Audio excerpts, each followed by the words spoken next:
اللهم صل على محمد وعلى آل محمد كما صليت على إبراهيم وعلى آل إبراهيم إنك حميد مجيد اللهم بارك على محمد وعلى آل محمد كما باركت على إبراهيم وعلى آل إبراهيم إنك حميد مجيد أعوذ بالله من الشيطان الرجيم بسم الله الرحمن الرحيم ومثل الذين كفروا كمثل الذي ينعق بما لا يسمع إلا دعاء ونداء صم بكم عمي فهم لا يعقلون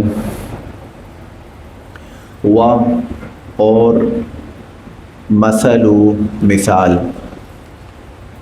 ومثل اور مثال الذین ان لوگوں کی کفروا جنہوں نے کفر کیا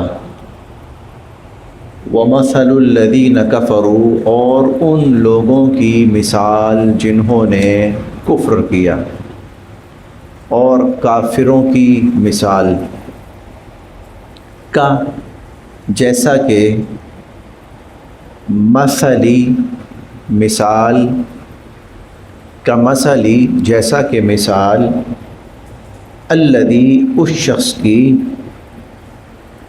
ینعق جو چلاتا ہے پکارتا ہے بلاتا ہے بما اس کو جو بما اسے جو لا نہیں یسمع سنتا ہے بما لا یسمع جو نہیں سنتا الا سوائے دعا پکار و ندا اور آواز الا دعاء و نداء جو آواز یا پکار کے سوا کچھ نہیں سنتا صم بہرے ہیں بکم گونگے ہیں عمی اندھے ہیں فہم بس یہ لوگ لا یعقلون نہیں سمجھتے فہم لا یعقلون بس یہ لوگ نہیں سمجھتے ترجمہ پھر دیکھتے ہیں وَمَثَلُ الَّذِينَ كَفَرُوا اور ان لوگوں کی مثال جنہوں نے کفر کیا كَمَثَلِ الَّذِي اس شخص کی طرح ہے يَنْعِقُ جو چلاتا ہے بما ان کو لا يسمعو جو نہیں سنتے الا سوائے دعا پکار ندا آواز جو سوائے آواز اور پکار کے اور کچھ نہیں سنتے صم بہرے ہیں بکم گونگے ہیں عمی اندھے ہیں فہم لا یعقلون یہ لوگ نہیں سمجھتے نبی کریم صلی اللہ علیہ وسلم کفار کو اللہ کا پیغام سناتے تھے اللہ کے دین کی طرف بلاتے تھے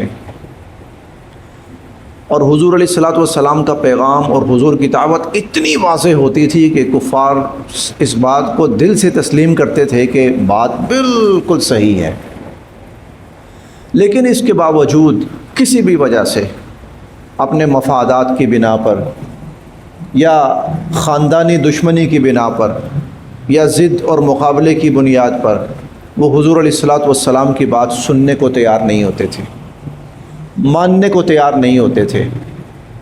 یہاں اللہ رب العزت نے کفار کی مثال بیان فرمائی۔ کفار کی مثال کیسی ہے؟ جیسے ایک چرواہا وہ بکریاں چرا رہا ہے، اب وہ بکریوں کو اگر کوئی بات سمجھانا چاہے اور بڑی دلیل کے ساتھ سمجھانا چاہے تو بکریوں کو اس کو کسی بات کی سمجھ نہیں آئے گی سوائے اس کے کہ ان کو صرف اس کی آواز سنائی دے گی۔ بکریوں کے کانوں تک صرف آواز پہنچ رہی ہے، بکریوں کو نہیں سمجھ آ رہی کہ وہ پکارنے والا یا وہ بات کہنے والا چرواہا کیا کہہ رہا ہے، یہاں اللہ رب العزت نے کفار کی مثال جانوروں سے دی ہے، ان کی مثال جانوروں کی طرح ہے۔ جس طرح جانور کو کوئی بات سمجھائی جائے اسے سمجھ نہیں آتی، اسی طرح یہ بھی ہیں۔ تو اے نبی علیہ الصلوۃ والسلام، آپ کے سمجھانے میں کمی نہیں ہے، آپ تو سمجھا رہے ہیں اور آپ کی بات ایک بڑا طبقہ سمجھ رہا ہے، مان رہا ہے، لیکن کچھ جانور بھی ہیں جو سمجھنے کے لیے تیار نہیں ہیں۔ وَمَثَلُ الَّذِينَ كَفَرُوا، ان لوگوں کی مثال جنہوں نے کفر کو اپنایا ہوا ہے، كَمَثَلِ الَّذِي، ان کی مثال تو اس شخص کی طرح ہے، يَنْعِقُ ناق سے ہے، ناق، نون عین قاف، اور ناق کہتے ہیں چرواہے کا اپنی بکریوں کی طرف چلانا، چرواہے کا اپنے جانوروں کی طرف۔ اب اللہ تعالیٰ نے یہ مثال اس لیے دی ہے کہ اہل عرب جو تھے وہ بہرحال جانوروں کو لے کے چلنا، اور بکریاں اور بھیڑیں اور گائے اور اونٹ یہ لوگ چرواتے تھے، عموماً چراتے تھے، اس معاشرے کا کلچر تھا، حصہ تھا۔ تو ان کے لیے یہ مثال بڑی آسان تھی، شاید ہم نہ سمجھ پا رہے ہوں اس مثال کو، کیونکہ ہمارا روزمرہ کے کام نہیں ہے جانوروں کے ساتھ، لیکن بہرحال وہ لوگ سمجھتے تھے، اس لیے اللہ تعالیٰ نے ان کی سمجھ کے مطابق مثال بیان فرمائی ہے۔ وَمَثَلُ الَّذِينَ كَفَرُوا، اور ان کی مثال جنہوں نے کفر اختیار کیا، كَمَثَلِ الَّذِي، اس شخص کی طرح ہے، يَنْعِقُ، جو چلا رہا ہے، جو پکار رہا ہے، بما، ان کو، لا يسمعو، جن کو نہیں سنائی دیتی، الا، سوائے، دعا، پکار، ونداء، اور آواز۔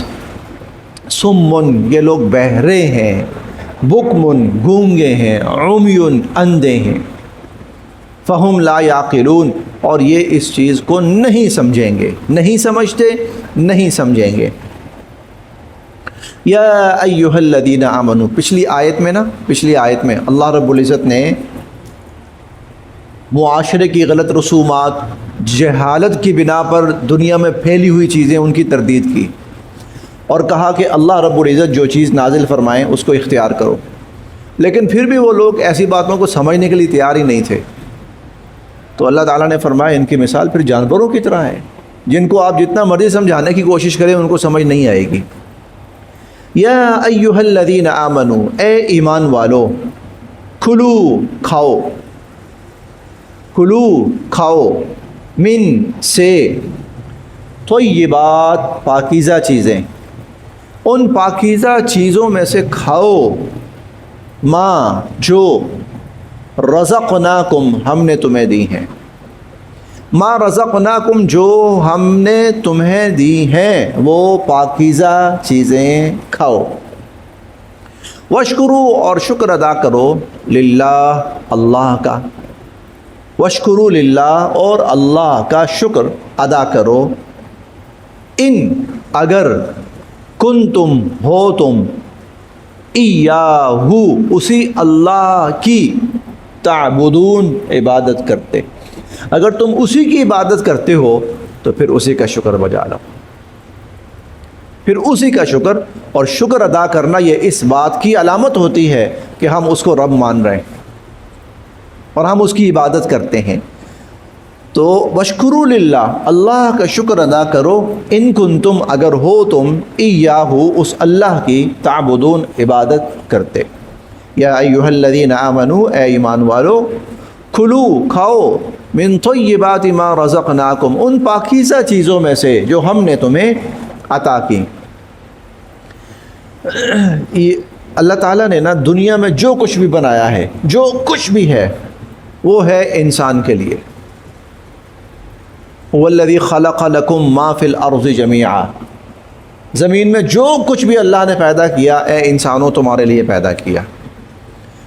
پھر ابھی ہم آگے بھی پڑھیں گے، پیچھے بھی پڑھ کے آئے ہیں کہ دنیا میں اللہ تعالیٰ نے جتنی بھی چیزیں بنائی ہیں ان کا فائدہ انسان کے لیے۔ ایک تو زمین تھی نا، ایک ہے زمین سے اوپر، ہوائیں ہیں، فضا میں جو کچھ ہے، سورج ہے، وہ بہرحال زمین سے اوپر ہے، چاند ہے، ستارے ہیں، یہ سب کچھ، یہ بھی قرآن کریم میں بار بار آتا کہ یہ بھی سب اللہ تعالیٰ نے انسان کے لیے پیدا فرمائے۔ اب دنیا میں جو اصل اصول ہے وہ ہے اباحت، اشیاء میں اصل جو اصول ہے وہ ہے اباحت۔ اباحت کا مطلب کیا ہے کہ اللہ تعالیٰ نے جو چیزیں انسان پیدا کی ہیں نا، تقریباً وہ ساری چیزیں جائز ہیں انسان کے لیے. اصلاً اس میں اباحت ہے. اباح کا مطلب مباح ہونا، مباح کا مطلب جائز ہونا. تو جتنی چیزیں ہیں تقریباً انسان کے لیے جائز ہیں، سوائے چند چیزوں کے. صرف چند چیزیں ہیں جو کسی وجہ سے اللہ رب العزت نے انسان کے لیے ممنوع قرار دی، لیکن پیدا وہ بھی انسان کے لیے کی ہے. پیدا وہ بھی انسان کے لیے ہے. مثال کے طور پر ہمیں تو نہیں پتا، لیکن جو کتا ہے، یہ جو کتا ہے ایک جانور ہے. کتا لیکن یہ حرام ہے. اس کا کھانا حرام ہے، لیکن اس کے علاوہ یہ کتا انسان کے لیے بے شمار فائدے پہنچاتا ہے. انسان کو بے شمار فائدے انسان کو پہنچاتا ہے. بلکہ اگر آپ میں سے بہت سے لوگ دیہاتی پس منظر سے واقف ہوں گے، دیہاتوں کے اندر نہ ہر گھر میں کتا ہوتا ہے، دیہاتوں کے اندر. اور وہ کیا ہے؟ سیکیورٹی. اب تھوڑا سا ٹرینڈ دیہاتوں میں بھی چینج ہو گیا ہے، اب وہاں بھی گھروں میں کتا کم ہوتا جا رہا ہے. لیکن پہلے دیہاتوں کے اندر ہر گھر میں کتا ہوتا تھا، اور بہت پہلے کی بات ہے. میں نے یہ منظر بڑے غور سے دیکھا. ہم چونکہ شہر میں رہنے والے تھے، جاتے تھے وہاں پر. وہ جو کتا ہوتا تھا نا، وہ بڑا سمجھدار ہوتا تھا. وہ کتا بڑا سمجھدار ہوتا تھا. وہ گھر کے لوگوں کو کچھ بھی نہیں کہتا، جاننے والوں کو کچھ نہیں کہتا. ہاں، کوئی بھی اجنبی شخص جب اس گھر کی طرف آتا تھا نا تو یکدم کتا بھونکنا شروع کر دیتا تھا. اب گھر والے الرٹ ہو جاتے تھے کہ کوئی اور آیا ہے، کوئی اجنبی آیا ہے جو عام طور پہ نہیں آتا. اب یہ یا تو اجنبی کوئی دور کا شخص ہے، آیا ہے، چلو مہمان ہے، یا پھر اجنبی کوئی خطرناک آدمی ہے. لہذا کتے نے بھونکنا شروع کر دیا ہے. ایک چھوٹی سی مثال عرض کر رہا ہوں. تو بڑے فائدے کی چیز ہے. پھر اسی کتے کو ٹرین کیا جاتا ہے، اور یہ انسانوں سے زیادہ، اور بلکہ جو مشینری انسان نے ایجاد کی ہے ان سے بھی زیادہ یہ کام آتا ہے انسانوں کے. اشیاء کو پہچاننے کے اندر، مجرموں تک رسائی کے اندر انسانوں اور مشینری سے بھی زیادہ یہ کتا پہنچتا ہے. پھر شکار ہے، شکار کے کام آتا ہے. یہ تو دو چار چیزیں وہ ہیں جو ہمیں بتائیں. باقی اللہ رب العزت نے نامعلوم کون سی چیزیں ایسی اس کے اندر رکھی ہیں جن کا ہمیں بھی نہیں پتہ. میں ایک اور مثال عرض کرتا ہوں. یہ جو مکھی ہوتی ہے نا، مکھی بڑا تنگ کرتی ہے. یہ مکھی بہت تنگ کرتی ہے. تو انسان کی کوشش یہ ہوتی ہے کہ یہ ختم ہو جائے، نہ ہو. ہم نے تو وہ اب مشینیں بھی ایجاد کر لی ہیں کہ وہ جلا دے، اس کو ختم کر دے، سپرے، یہ وہ سب کچھ. لیکن یہ مکھی کیا کرتی ہے؟ یہ مکھی گند پر بیٹھتی ہے. ہم کہتے ہیں نا مکھی گند پر بیٹھتی ہے. گند پر بیٹھتی ہے. کیوں بیٹھتی ہے؟ اس لیے بیٹھتی ہے کچھ ایسی زہریلی چیزیں جو انسان کے لیے نقصان دہ ہیں، یہ مکھی ان کو کھاتی ہے، جذب کرتی ہے. یہ مکھی ان کو کھاتی ہے. اس لیے حضور علیہ الصلوۃ والسلام کا ایک فرمان ہے اس کے بارے میں، مکھی کے بارے میں: اذا وقع الذباب فی طعام احدکم، تمہارے کھانے یا پینے کی چیز میں سے کہیں مکھی پڑ جائے نا، فانقلوہ ثم انقلوہ، پہلے اس مکھی کو پورا ڈبو. ہاں، فانقلوہ، پہلے اس کو اس پانی میں یا جس چیز کے اندر، چائے میں، دودھ میں، جوس میں، شیک میں، جس میں بھی ہے اس میں ڈبو. ثم انقلوہ، پھر اس کو نکالو. کیوں؟ فإن فی احدی جناحیہ داء، کیونکہ اس کے ایک پر کے اندر بیماری ہوتی ہے جسے ہم جراثیم کہہ سکتے ہیں. وفی الاخری دواء، اور دوسرے پر میں اسی کا علاج ہے، دوسرے میں اسی کا علاج ہے. اب مکھی کیا کرتی ہے؟ وہ گند والا جو ہے وہ نیچے کی طرف لگاتی ہے تاکہ جو گند والا ہے نا حصہ وہ لگے. حضور فرماتے ہیں ڈبو دو، گند لگا ہے نا تو جو شفا ہے وہ بھی لگ کے اس کو صاف کر دے. اب یہی مکھی جو ہے، اب یہ مکھی یہ بہت سی ایسی چیزیں جذب کرتی ہے یا کھاتی ہے. جیسے ہمیں پتہ ہے نا کہ یہ جو گرینری ہوتی ہے، پودے ہوتے ہیں، درخت ہوتے ہیں، تو جو آکسیجن، جو گیس ہمارے اندر سے نکلتی ہے، تو یہ اس گیس کو، یہ گیس اس کی خوراک ہے، پودوں کی خوراک ہے، اس کو جذب کرتی ہے، اور آکسیجن جو ہے ہمیں مہیا کرتے ہیں پودے. اب یہ جو گیسیں ہیں نقصان دہ ہیں، نقصان دہ ہیں. پودے کیا کرتے ہیں؟ نقصان دہ چیز وہ جذب کر لیتے ہیں اور ہمارے لیے جو فائدہ مند آکسیجن ہے وہ مہیا کرتے ہیں۔ اسی طرح یہ جو مکھی ہے تو جو گند ہوتا ہے جو انسانوں کے لیے نقصان دہ ہوتا ہے، یہ مکھی اس سارے گند کو کھا لیتی، اس لیے آپ نے دیکھا مکھی گندگی پہ بیٹھتی۔ تو اللہ رب العزت نے جو چیزیں اگر ایسی بنائی ہیں کہ انسان کو اس کے کھانے سے منع کیا ہے تو کہیں نہ کہیں کسی نہ کسی اور ضمن کے اندر اس کا فائدہ ضرور ہے، ورنہ عمومی اصول یہ ہے کہ جو چیزیں اللہ نے انسان کے لیے بنائی ہیں انسان کھائے پیے استعمال کرے ان کو، لیکن اگر کہیں پر کچھ چیزوں کے استعمال سے منع کیا گیا ہے تو کہیں ڈائریکٹ نہ صحیح انڈائریکٹلی اس کا کہیں نہ کہیں اور فائدہ بہت زیادہ ہے۔ گدھا ہے نہیں کھانا چاہیے، منع ہے نہیں کھانا چاہیے، بے شمار فائدے ہیں اس کے بے شمار فائدے ہیں گدھے کے، کس کس کام نہیں آتا، یہ شہروں کے اندر بھی کام آتا ہے، گاؤں دیہات تو خیر اپنی جگہ ہیں ہی ہیں، شہروں کے اندر یہ بڑا کام آتا ہے۔ بہرحال تو اصل تو اللہ تعالیٰ فرماتے ہیں دیکھو میں نے تمہارے لیے کیا کچھ پیدا کیا، کھاؤ۔ اللہ کی نعمت خواہ مخواہ حرام کیے جا رہے ہو، یہ بھی حرام ہے، یہ بھی حرام ہے، یہ بھی حرام ہے، یہ بھی حرام ہے، میں نے حلال کی ہے، تمہارے لیے پیدا کی ہیں۔ ہاں جو حرام ہے وہ بتاتا ہوں، اب اگلی آیت میں وہ بھی آ رہا ہے، کچھ چیزیں حرام ہیں وہ بھی بتاتا ہوں، وہ کھانی نہیں ہے، کھانی نہیں ہے، ہاں کچھ اور جگہوں پر وہ چیزیں کام آ سکتی ہیں۔ دیکھیے انما بے شک حرما اللہ تعالیٰ نے حرام قرار دیا علیکم تم پر، انما حرما بے شک حرام قرار دیا اللہ تعالیٰ نے علیکم تم پر، المیتہ مردار، مردار یعنی وہ جانور جس کو ذبح نہ کیا جا سکا ہو اور ذبح کیے بغیر ہی وہ مر گیا، طبعی طور پہ مر گیا، ٹکر سے مر گیا، گر کے مر گیا، یا کسی درندے نے کھایا اس طرح مر گیا کسی بھی طریقے سے اور وہ ذبح نہ ہو پایا، وہ میتہ ہے، وہ مردار ہے۔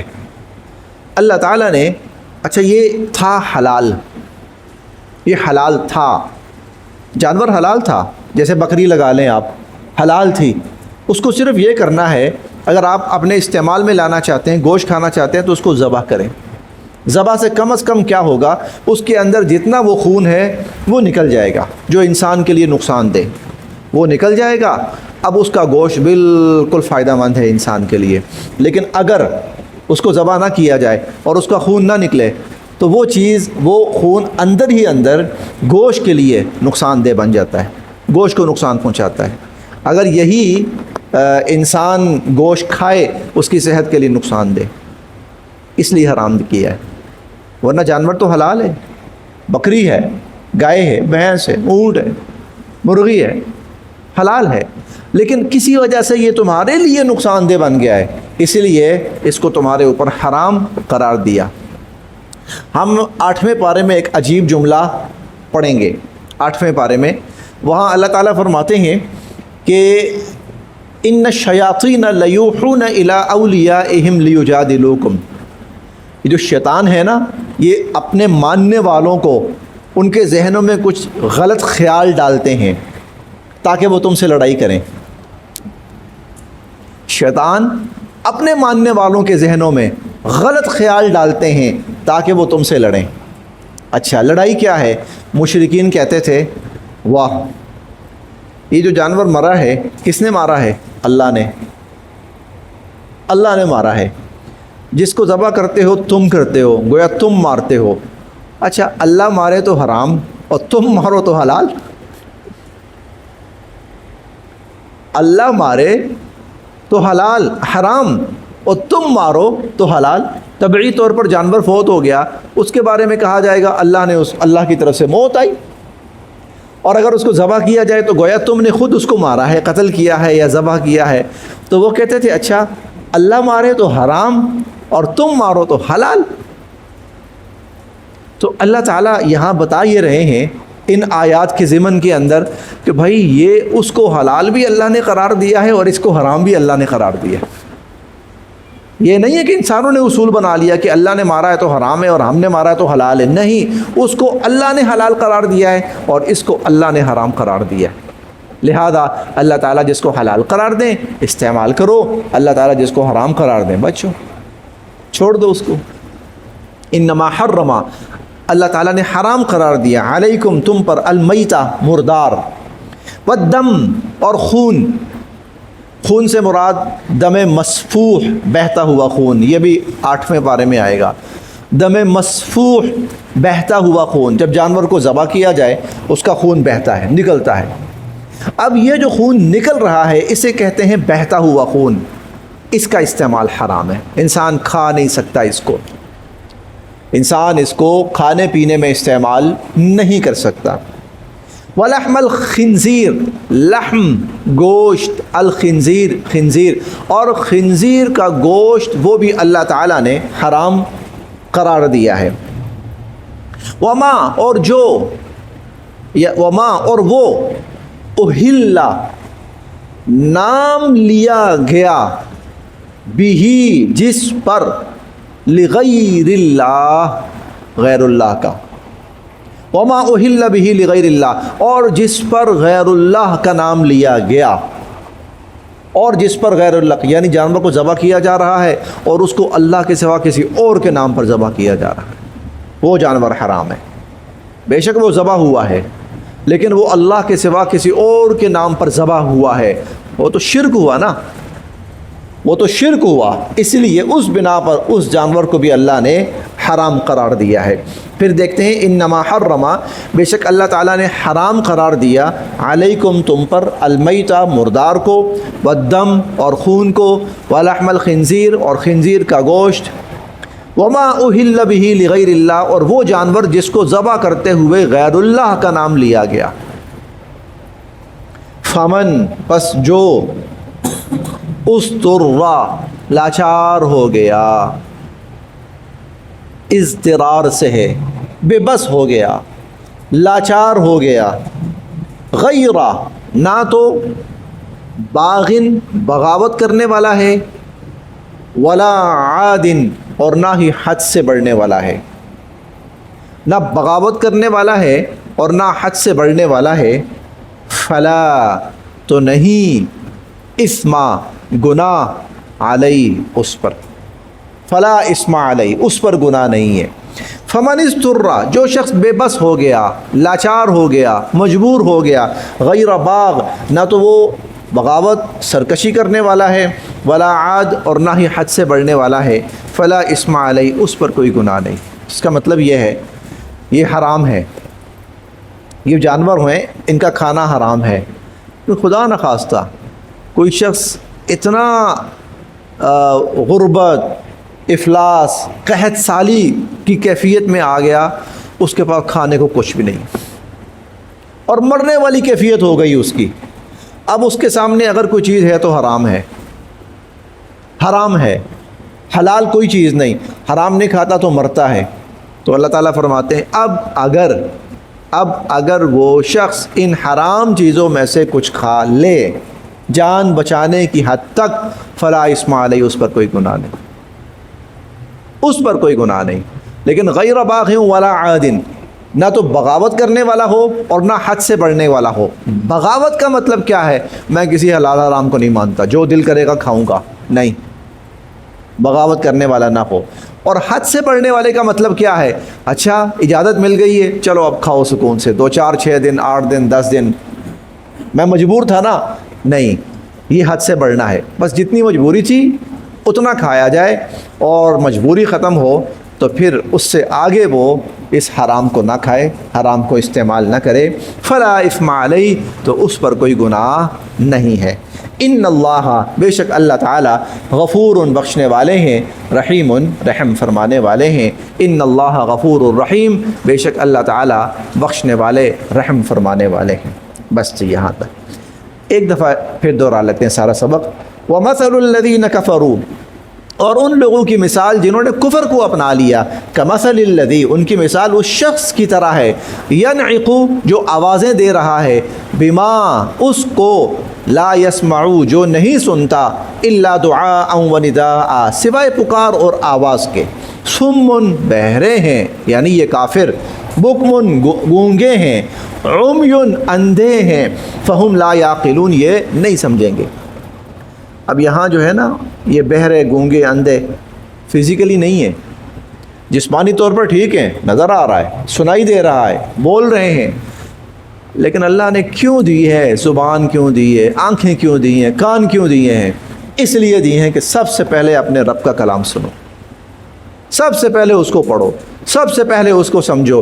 جو ساری دنیا کی باتیں سنتا ہے، پڑھتا ہے، سمجھتا ہے، دیکھتا ہے، لیکن رب کی بات کو سننے، سمجھنے، بولنے کے لیے تیار نہیں ہے، اللہ کے ہاں اس کا یہ ٹائٹل ہے، وہ اندھا ہے، وہ بہرا ہے، وہ گونگا ہے، اور وہ بے عقل ہے۔ فہم لا یعقلون۔ یا ایھا الذین آمنوا، اے ایمان والو، کھلو کھاؤ، من طیبات وہ پاکیزہ چیزیں، ما رزقناکم جو ہم نے تمہیں دیں، واشکروا للہ اور اللہ کا شکر ادا کرو، ان کنتم ایاہ تعبدون اگر تم اس کی عبادت کرتے ہو۔ انما حرم اللہ تعالیٰ نے حرام قرار دیا، علیکم تم پر، المیتہ مردار، والدم خون، ولحم الخنزیر خنزیر کا گوشت، وما اہل بہ لغیر اللہ اور اللہ کے علاوہ کسی اور کے نام پر جو بھی جانور ذبح کیا جائے، فمن اضطر غیر باغ ولا عاد بس جو شخص بے بس ہو گیا، لاچار ہو گیا، نہ تو وہ بغاوت کرنے والا ہے اور نہ ہی حد سے بڑھنے والا ہے، فلا اسم علیہ اس پر کوئی گناہ نہیں، ان اللہ غفور الرحیم بے شک اللہ تعالیٰ بخشنے والے، رحم فرمانے والے۔ صدق اللہ العظیم۔